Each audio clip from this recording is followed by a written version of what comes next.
After World War II, the United States and the Soviet Union jockeyed for power during what is known as the Cold War, driven by an ideological divide between capitalism and communism and, according to the School of Geopolitics, a divide between the maritime Atlantic and the continental Eurasian camps. They dominated the military affairs of Europe, with the US and its NATO allies on one side and the USSR and its Warsaw Pact allies on the other. The US developed a policy of containment towards the expansion of communist influence.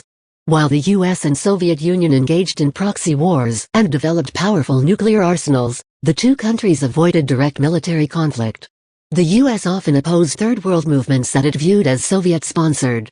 American troops fought Communist Chinese and North Korean forces in the Korean War of 1950–53. The Soviet Union's 1957 launch of the first artificial satellite and its 1961 launch of the first manned spaceflight initiated a space race in which the United States became the first nation to land a man on the moon in 1969. A proxy war in Southeast Asia eventually evolved into full American participation, as the Vietnam War. At home, the U.S. experienced sustained economic expansion and a rapid growth of its population and middle class. Construction of an interstate highway system transformed the nation's infrastructure over the following decades. Millions moved from farms and inner cities to large suburban housing developments. In 1959, Hawaii became the 50th and last state added to the U.S. A growing civil rights movement used nonviolence to confront segregation and discrimination, with Martin Luther King, Jr. becoming a prominent leader and figurehead. A combination of court decisions and legislation, culminating in the Civil Rights Act of 1964, sought to end racial discrimination.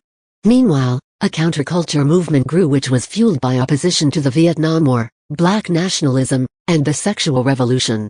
The launch of a war on poverty expanded entitlements and welfare spending.